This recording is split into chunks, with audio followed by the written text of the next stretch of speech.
Assalamualaikum warahmatullahi wabarakatuh. Saya Nina Herawati dengan NPM 053 izin menyampaikan hasil penyusunan artikel jurnal saya yang berjudulkan pemanfaatan limbah plastik sebagai handcraft guna mengurangi limbah plastik dan meningkatkan produk domestik di Balkondes Ngadiharjo. Langsung saja pada abstrak. Sampah organik telah banyak dimanfaatkan sebagai pupuk kompos, sedangkan sampah anorganik masih sangat minim pengelolaannya. Oleh karena itu, sampah anorganik terutama sampah plastik harus segera ditindaklanjuti. Penelitian ini dilakukan dengan tujuan memberikan edukasi kepada masyarakat Desa Ngadiharjo akan pentingnya pemanfaatan sampah plastik. Selain untuk mengurangi sampah plastik di desa tersebut, juga dapat dimanfaatkan sebagai handcraft untuk meningkatkan produk domestik di Balkondes Ngadiharjo. Penelitian ini dilakukan dengan metode observasi, wawancara, dan pengumpulan data sekunder. Berdasarkan hasil penelitian yang telah dilakukan, masyarakat terlihat antusias serta sampah plastik yang sebelumnya hanyalah sampah kemudian diolah menjadi produk yang bermanfaat dan memiliki nilai ekonomis. Lalu selanjutnya pendahuluan. Di sini berisikan latar belakang kenapa saya mengambil judul tersebut. Sampah merupakan suatu barang atau materi sisa makhluk hidup. Sampah akan menjadi permasalahan lingkungan apabila tidak dikelola dengan optimal. Permasalahan sampah merupakan hal yang krusial, bahkan dapat dikatakan sebagai masalah kultural karena dampaknya yang akan terkena pada berbagai sisi kehidupan. Jumlah sampah setiap tahun bahkan setiap harinya itu semakin meningkat seiring dengan peningkatannya jumlah penduduk. Terlebih lagi apabila daerah tersebut memiliki tempat wisata, maka tentunya tempat tersebut juga akan menyumbangkan sampah yang tidak sedikit pula. Seperti halnya pada Balkondes Ngadiharjo yang sering dikunjungi berbagai wisatawan, sehingga volume sampah di Desa Ngadiharjo semakin meningkat. Peningkatan volume sampah secara terus-menerus ini menjadi masalah yang harus segera dipecahkan baik dalam jangka pendek, menengah maupun jangka panjang. Untuk menyikapi sampah tersebut, sebenarnya di Desa Ngadiharjo sendiri telah 3 tahun yang lalu telah dibangun TPS. Namun peranan TPS di sini belum memberikan pengaruh yang banyak karena masyarakatnya yang belum tertib dalam menyikapi sampah, terutama pada sampah plastik. Oleh karena itu, penelitian ini saya lakukan dengan tujuan untuk mengurangi limbah plastik serta mengoptimalkan sampah plastik yang ada di Balkondes Ngadiharjo menjadi kerajinan tangan yang nantinya diharapkan dapat menjadi produk domestik Balkondes Ngadiharjo dan memiliki nilai yang ekonomis. Selanjutnya yaitu metode.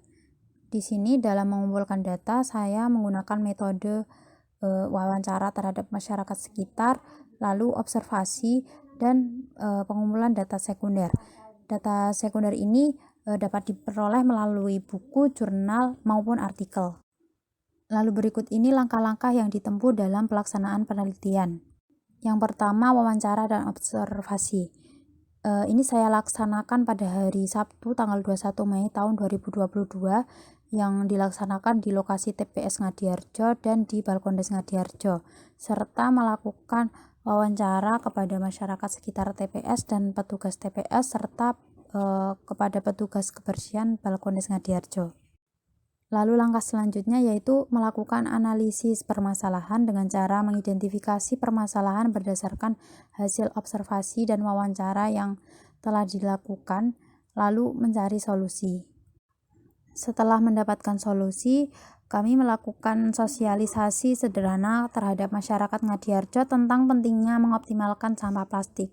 Lalu sebelum pelaksanaan dimulai, kami terlebih dahulu mencari sampah plastik yang sekiranya dibutuhkan nanti untuk pembuatan kerajinan tangan. Pelaksanaan ini kami laksanakan di salah satu rumah warga di sekitar Balkondes Ngadiharjo, yaitu rumah milik Ibu Sarwiyah. Lalu selanjutnya hasil dan pembahasan.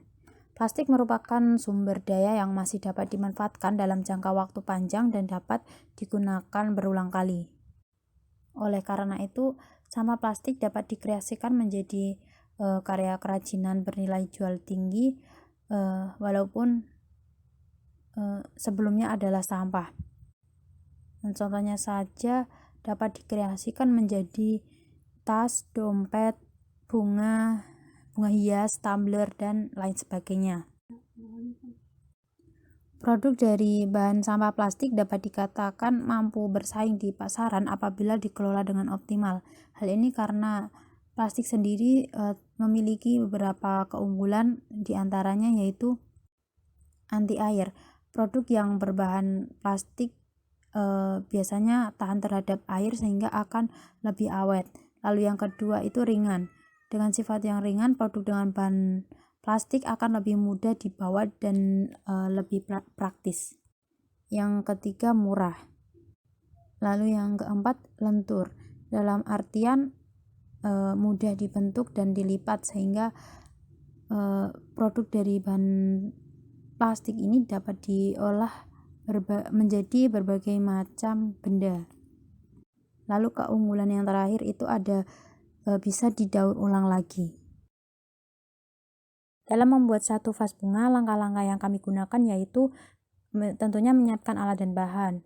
Alat dan bahannya yaitu ada 4 botol bekas, lalu lem, kawat secukupnya, gunting, serta selotip warna hijau. Lalu langkah yang kedua yaitu dengan memotong bagian ujung bawah botol seperti pada gambar. Langkah yang ketiga membuat pola daun pada satu botol hijau dan satu botol putih. Langkah yang keempat memotong botol sesuai pola daun yang telah dibuat. Langkah yang kelima bentuk tangkai daun dengan cara memanaskan pada api kecil. Hal ini agar tangkai daun terlihat tegak dan kokoh. Untuk langkah yang keenam yaitu sisa potongan botol yang kecil tadi dibuat sebagai bunga, lalu dicat menggunakan warna yang diinginkan. Di sini saya menggunakan warna putih. Langkah yang ketujuh yaitu membuat tangkai bunga menggunakan kawat yang dilapisi oleh selotip berwarna hijau. Langkah yang ke-8 atau langkah terakhir yaitu dengan merangkai bunga dan daun yang telah dibuat tadi menjadi vas bunga secara utuh. Berikut ini gambaran dari hasil kerajinan berbahan sampah plastik. Dalam pelaksanaan pembuatan kerajinan tersebut, terlihat masyarakat itu sangat antusias. Setelah produk vas bunga jadi, kami meletakkan vas bunga tersebut di balkon Desa Ngadiharjo untuk dijual. Produk yang dapat dibuat itu sebenarnya bisa bermacam-macam dan dapat lebih kreatif serta lebih fungsional. Namun dalam proyek ini kami hanya mencontohkan dengan membuat vas bunga. Yang terpenting itu masyarakat harus mengetahui dan mengenal bahwasannya sampah plastik harus disikapi dan diolah dengan benar dan optimal. Selain untuk mengurangi limbah plastik, juga benda yang dibuat memiliki nilai ekonomis dan keunikan tersendiri. Dari kegiatan yang tadi dilaksanakan itu merupakan salah satu contoh dari proses pengelolaan sampah dengan cara daur ulang atau disebut juga recycle. Dapat juga dilakukan dengan cara reuse serta reduce.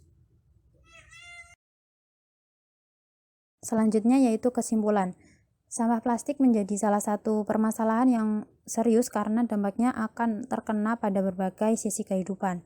Sampah plastik harus dikelola secara optimal selain agar menjaga lingkungan juga dapat dimanfaatkan menjadi barang-barang yang bermanfaat dan bernilai ekonomis. Produk kerajinan dari sampah plastik juga dapat bersaing di pasaran. Hal ini karena plastik sendiri memiliki beberapa keunggulan seperti anti air, ringan, mudah, lentur, serta bahan yang dapat didaur ulang. Dalam pelaksanaan pembuatan kerajinan ini, terlihat masyarakat itu antusias.